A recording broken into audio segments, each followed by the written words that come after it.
Olá, cá estou eu mais uma vez. Espero que vocês tenham gostado do primeiro, do segundo episódio e cá estamos para o terceiro episódio desta pequenina viagem que vamos fazer neste mundo maravilhoso da Challenger. Vou-vos convidar agora para a gente mergulhar nos arcanos menores e podermos perceber um bocadinho o que é que eles são, o seu significado. É só uma pequenina amostragem. Vamos voltar um bocadinho atrás e vamos ver aqui as ferramentas do tarot, que vocês vulgarmente chamam os ases do tarot. Temos aqui as ferramentas e as ferramentas vão construir depois famílias e vamos alinhar então as famílias nos arcanos menores e que vamos ter aqui os cavaleiros, temos os reis, temos as rainhas, temos os valetes, mas vamos mergulhar aqui um bocadinho nos cavaleiros. E se vocês olharem bem nos cavaleiros, eles são extremamente interessantes porque quando olhamos para um cavaleiro de copas no tarot de Marselha, quando ele transporta a sua taça, ele transporta a taça com muita delicadeza. Reparem bem a delicadeza com que ele transporta a taça e que não a agarra. Ao contrário, por exemplo, do cavaleiro de paus, que agarra firmemente a sua ferramenta, olha de uma forma fixa. Depois o cavaleiro de paus tem aqui outro detalhe muito marcante em relação aos outros cavalos. É o único que está vestido de um manto branco, que dá um lado etéreo, que lhe confere quase, se vocês olharem aqui para a cabeça do cavalo, parece quase um unicórnio. Isto quer dizer o quê? Temos aqui, de facto, alguém que tem um olhar fixo, mas firme. Voltamos aqui e viajamos para o Cavaleiro de Ouros, e o Cavaleiro de Ouros tem esse olhar fixo no objetivo, mas tem um objetivo a uma distância, portanto é um objetivo que é no seu horizonte, é completamente diferente dos outros.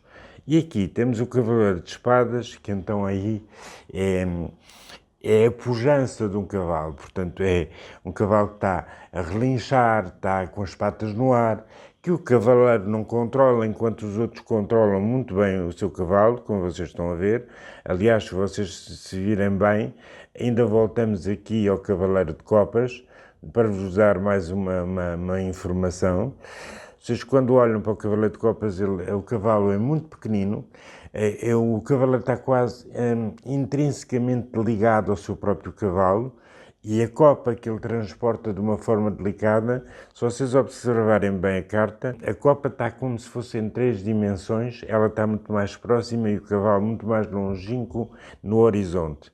Aqui temos então um cavaleiro que está decidido a lutar, está com a espada em forma de luta e de guerra. E se repararem bem no Cavaleiro de Espadas, tem então uma divisa que é quase uma cara.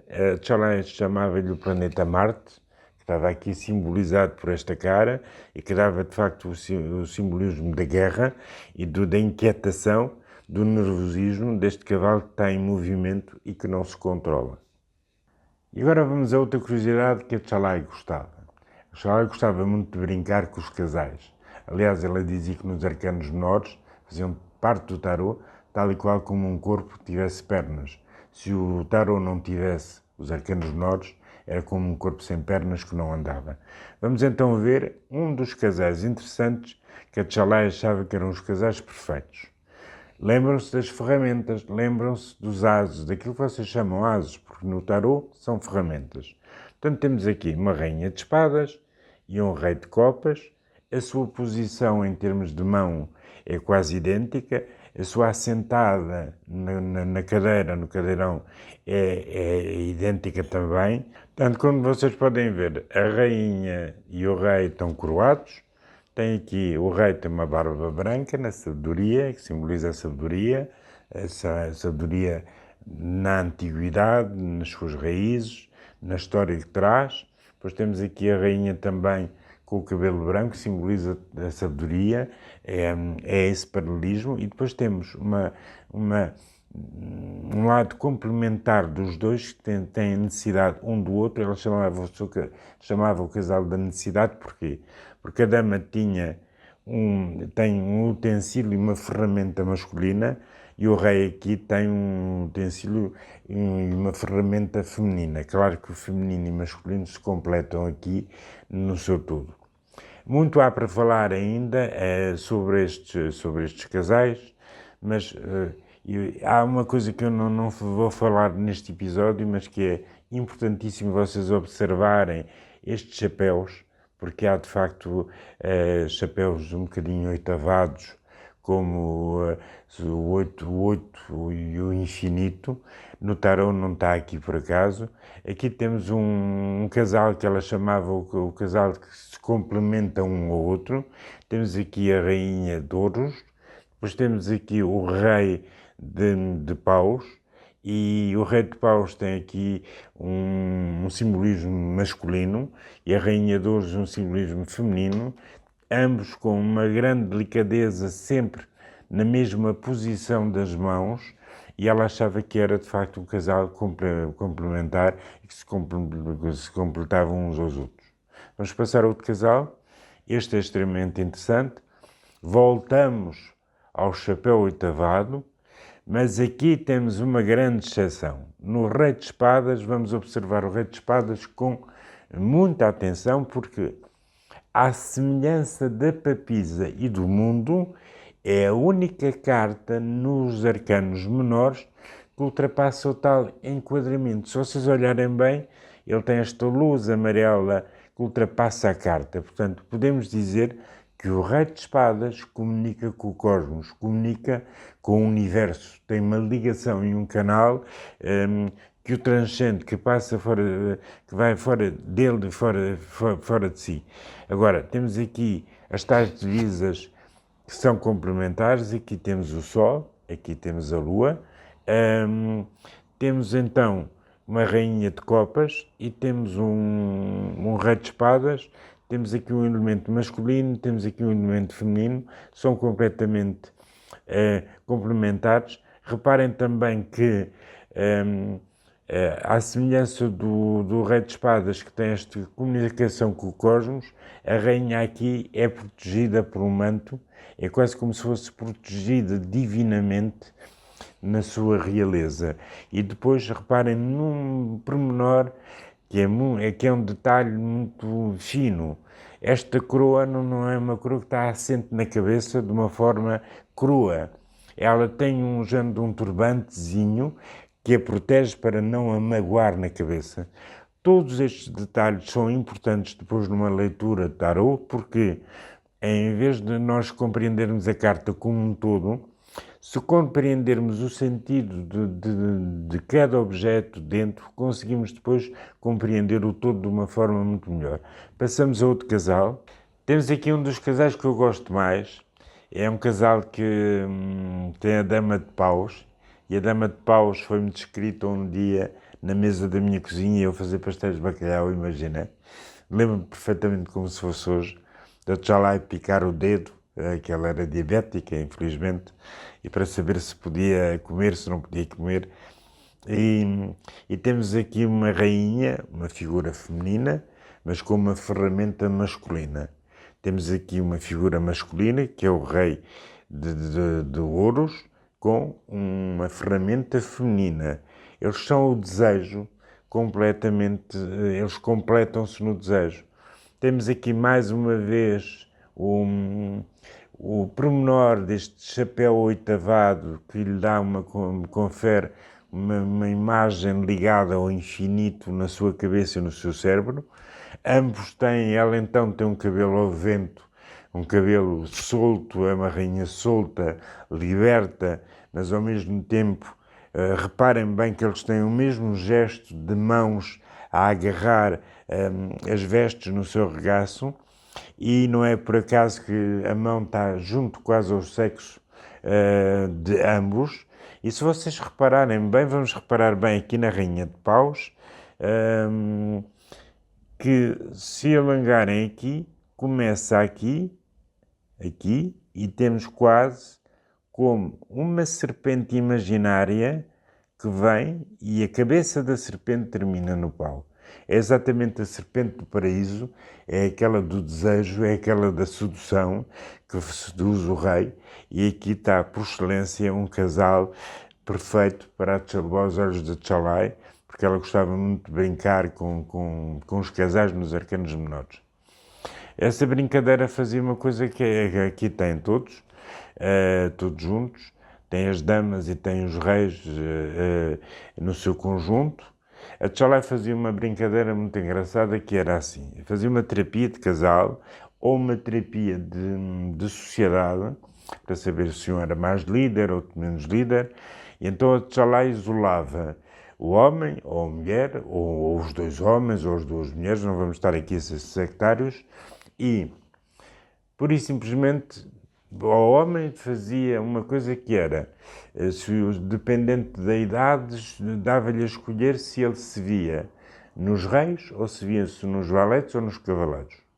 E, automaticamente, eliminava um dos naipes para poder ficar só com um naipe onde ele se identificasse pela sua idade ou pela sua personalidade. Depois, dentro dessas 4 cartas, a pessoa ia e escolhia a carta onde se via dentro, imaginem. Depois a mulher fazia exatamente a mesma coisa. E fazia outra coisa ainda, que era à mulher, e punha-lhe as damas e perguntava-lhe onde é que ele via a sua companheira.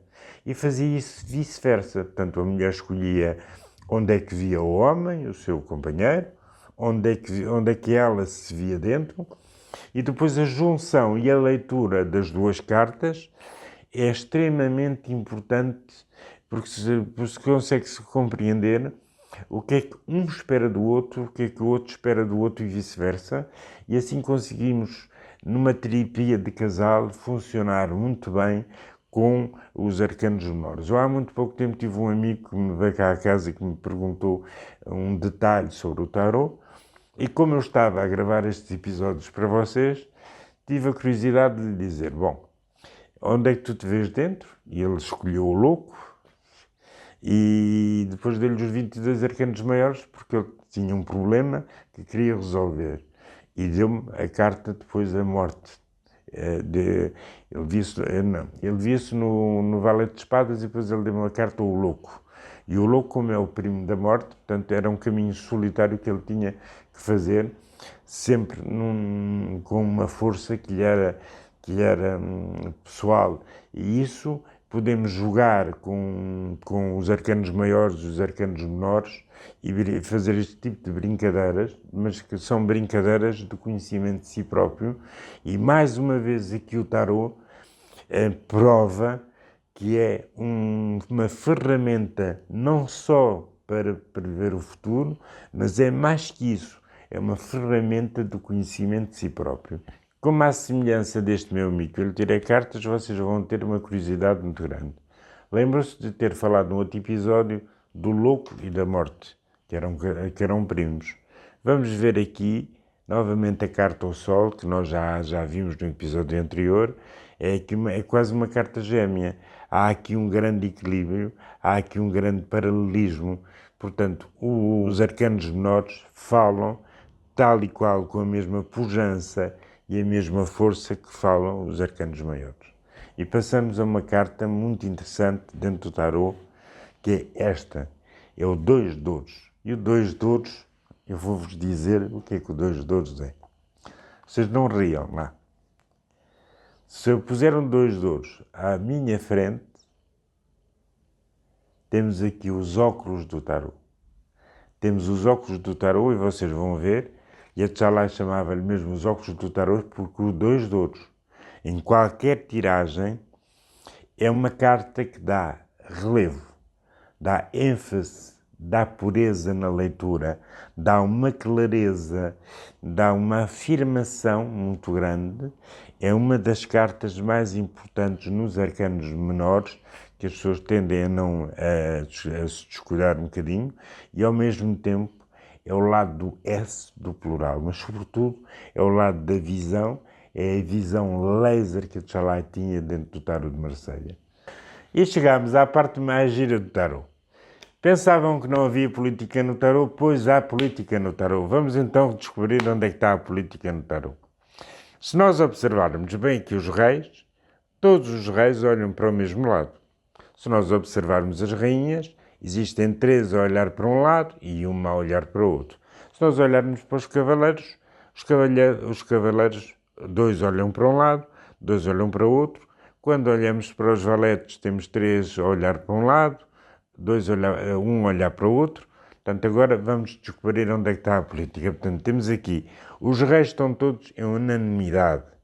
As rainhas estão em oposição porque há a rainha de paus que olha para o outro lado. Depois temos aqui todo o equilíbrio nos cavaleiros, que são 2 e 2, 2 a olhar para a esquerda, 2 a olhar para a direita. E depois temos aqui a oposição nos valetes, que são 3 a olhar para um lado e um a olhar para o outro. Curiosamente, o que olha para o lado direito é sempre o naipe de paus, exatamente aqui, que é aqui que se encontra a força dos arcanos menores e que nós temos que saber isto para ter o seu valor e o seu conteúdo, para se poder avançar depois numa leitura, é preciso saber jogar com a ferramenta que a personagem tem dentro da carta e saber também a posição em que ela está, se é uma posição negativa, se é positiva, para depois poder-se fazer uma boa leitura e uma boa interpretação para poder andar para a frente. Há aqui uma grande curiosidade aqui, que eu não vou-vos falar hoje, mas vou-vos deixar a pensar um bocadinho, que se chama, o que estes autores chamavam um jogo de chapéus,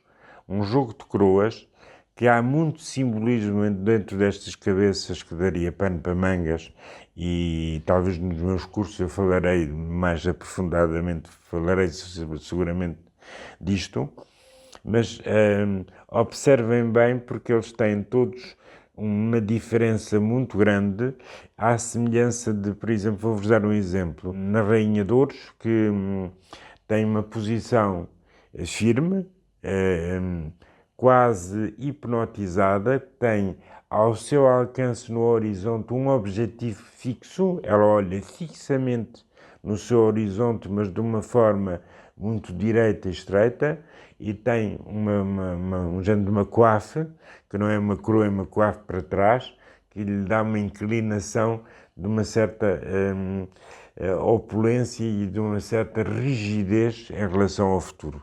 Depois temos aqui a Rainha de Copas, e a Rainha de Copas tem um grande equilíbrio aqui, e sobretudo tem uma grande proteção que vem de trás, é uma rainha que traz uma antiguidade e uma sabedoria pelos seus cabelos brancos, é uma rainha que tem algumas rugas no seu fácias, no seu pescoço, segura delicadamente a taça e depois tem aqui a proteção divina, mas esta proteção divina tem aqui o lado amarelo em frente e aqui atrás já é a cor carne, que é a cor carne que são as raízes que nós trazemos do nosso passado.